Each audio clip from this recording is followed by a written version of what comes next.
Hi, babe. Ano ba? Oh, babe. Bakit na naman? Ano naman bang nagawa ko sa'yo? Ano na nakita kong babae mo na naman? Sino yan? Hindi ko yan kilala, babe. Ano ka ba naman? Alam mo, mas mabuting maghiwalay na lang tayo. Talagang makikipag-break ka ng dahil lang dyan? Bahala ka sa buhay mo. Kuis? Bakit? Alam mo, may solusyon ako dyan sa problema mo. Ano naman yan? Use this dating app quiz. Make new friends through OFO and chat for free. Ito quiz with real identify verification, it ensures safe dating. Connect with friends from all over, chat new friends for free. Showcase yourself and find like-minded friends. At ang mas maganda pa dito quiz, mas marami ditong magaganda at gwapo na pwede mong maging kaibigan. Mukhang maganda nga yan Teka, subukan ko nga rin yan. Good luck, sir. Oh my God, be. Tingnan mo si Jessa. Nagsasalita siya mag-isa. Ay, nako, be. Baka naman ano lang yan. Lasing, di ba? Kilala mo naman yan si Jessa, di ba? May pagkakrung-krung yan. Be, hindi talaga. Tingnan mo, may paturo-turo pa siya. Oh, naku, natakot na ako dyan. Oo nga, parang may kausap talaga siya. Natatakot na ako para sa kaibigan natin. What if tumawag na kaya tayo ng doktor? Ganito na lang. Sundan natin siya kung saan siya pupunta. Kaya nga parang iwan. Oh, ayun naman siya. Sino naman ba kausap niyan? Oh, saan ka? Ay nako, sakto. Pupunta rin ako doon ngayon. Ano lang kaya? Kumain na lang kaya muna tayo. Sabi sa'yo, B.E. Malala na talaga yan Tingnan mo, inaaya niya pang kumain. Be, kinakabahan na talaga ako para sa kaibigan natin. Oh, siya, sige na. Sabay na tayo. Sige na, tara na. Oh, tara na. Sige. Ay, tara na. Sundan natin. Jessa? Oh, bakit? Be, okay ka lang ba? Nagsasalita ka kasi mag-isa. Ano? Nagsasalita ako mag-isa? Oo, Be. Naalala ko yung nasa CR ka tsaka doon sa court. Nagsasalita kang mag-isa. Hindi. Kausap ko si Gio. Yung bago kong kaibigan, hindi totoo si Gio. Wala ka talagang kausap. Lahat ng yan, imahinasyon mo lang. Trust me, hindi totoo si Gio at wala ka talagang kausap. Anong walang kausap? Kausap ko siya dito mga be. Ayan Ay, naka-earpads kasi ako. Ayan, kausap ko siya dito at dito be. Nakilala ko siya sa OFO. Alam niyo, sa OFO, marami kayong makikilala doon. Maraming cute, gwapo. Ay, sorry, babe. Naka-airpods ka pala. Sorry. Sinusundan niyo ko? Grabe, napaka-judgmental niyo, Palibhasa, wala kayong mga kaibigan, kung mag-off na lang kaya kayo, makakilala pa kayo ng maraming kaibigan doon. Hindi yung buhay ko pa yung pakikialaman niyo. Lo, ikaw kasi kasalanan mo to. Naniniwala ka ba sa evil eye, ate? Evil eye? Alam mo kaka-cellphone mo yan. Ano ba yun? Yung may plano ka sa buhay, tapos bigla na lang hindi natutuloy? Dahil yon sa mga taong inggit na nakakapag-produce ng bad energy at nagiging dahilan para may mangyaring masama bago matuloy yung plano mo. Kaya bili ka na sa akin ng pangontra, ate. Mura lang to. Sabi na didiskartehan mo pa ako, Aba, tropa! Amoy December yung aura mo. Saan ka punta? Pupunta kami ng Subic ngayon ng boyfriend ko. Alam mo na, anniversary kasi namin ngayon. Alam mo, ang swerte mo dyan sa boyfriend mo, no? Sana talaga kayo na talaga. Tsaka Subic, ay nako, sulitin mo dun. Ako, dito lang ako sa milk shop ko. Tingnan mo naman, ang daming customer mula kahapon. Ngayon, feeling ko dadagsa na naman. Aba, successful ang tropa, Okay, sige na. Umalis ka na, bumiyahe ka na doon. Mag-ingat ka.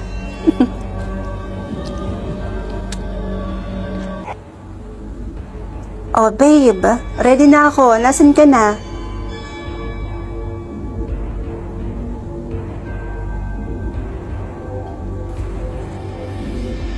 Ay, tropa, bakit ka nandito?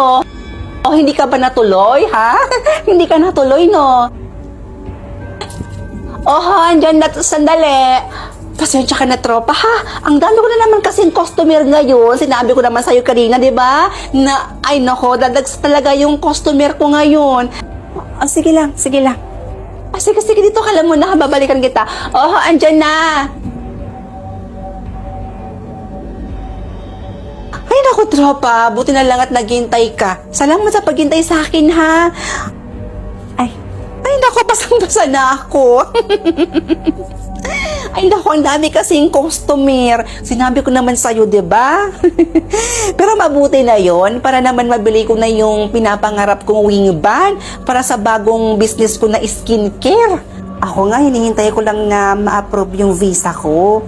Gusto ko na rin kasi magtrabaho sa abroad. Hoy, wag mo akong kakalimutan, ha? Pasalubungan mo ako.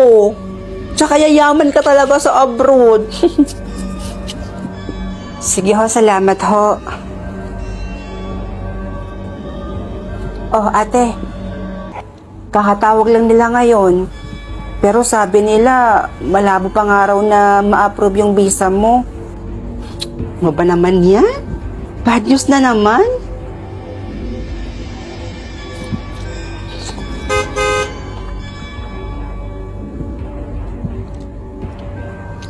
Napaka-successful talaga ng tropa mo na yan, ate, no?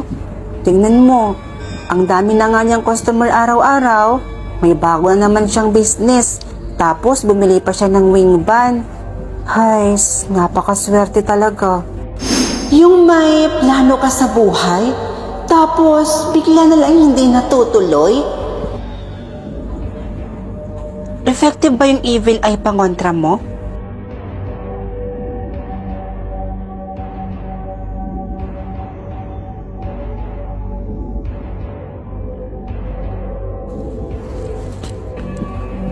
Uy, tropa! Wow, ha? Mukhang tuloy na yung subik, ha? Tuloy na talaga. Sige, punta na ako dyan. Ano? Ha? Paano? Paano ng looban? Sandali lang, ha?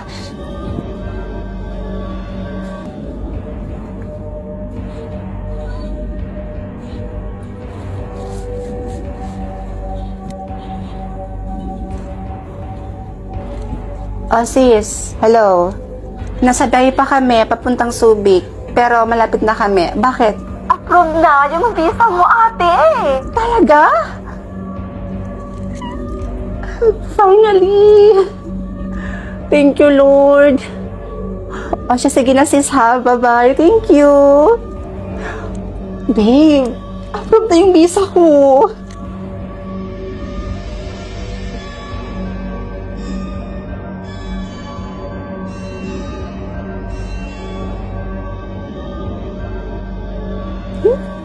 Ano yung nasa leeg mo, iha? Evil eye ba yan? Oho. Ining, tanggalin mo yan. Tanggalin mo na yan. Bakit ho? Happy birthday, Bes! Thank you, Bes! Ready ka na ba sa magiging task mo? Oo naman. Uy, alam mo, Bes, Gina, ang dali lang ng task niya. Kaya ayun, natapos niya kaagad. At ang yaman-yaman na niya ngayon. Hala talaga? Hala, sana all naman. Sana sa akin madali lang din, no? Anak, pakikuha nga ako ng box doon sa may basement. Sige po, pa. Anak, dito ka na lang. Ako na lang ang kukuha ng box doon sa basement.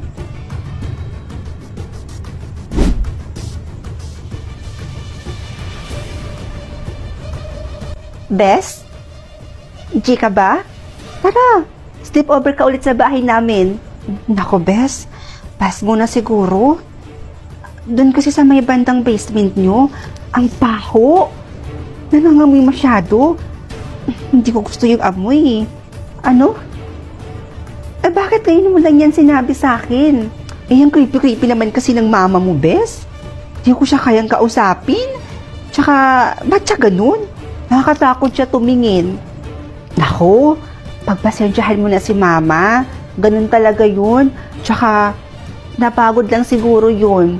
Pero promise, ako pa mismo maglilinis sa bahay namin. Sige na nga. Basta maglinis ka dun sa bahay niyo, ah. Lalong-lalo na dun sa may bandang basement. Sige, Bes. Ako bahala. Ma? Ano po ba yung laman ng basement, Ma? Sabi po kasi ng kaibigan kong si Princess, medyo nangangamoy daw po dun sa may bandang basement. Ano? Sinabi niya yun, anak? Ay, teka lang po, Ma, ha? Papapasukin ko muna si Princess kasi mag-i-sleep over po siya ulit dito sa bahay natin. Sandali lang po.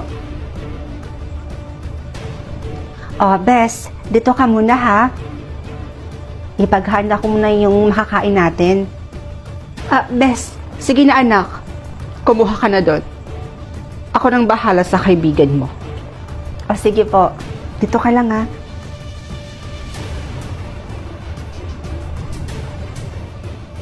Bes, ready na yung pagkain.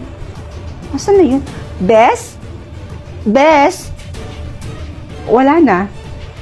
Wala na? Ano pong ibig yung sabihin, Ma? Wala na siya dito sa bahay. Umuwi na siya. Umuwi?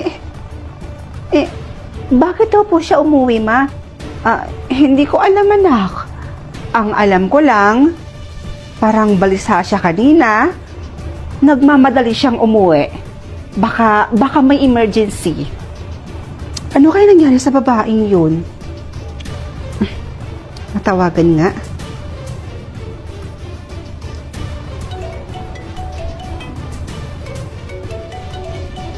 Teka, cellphone niya ba yun? Sa may bandang basement yun, ah.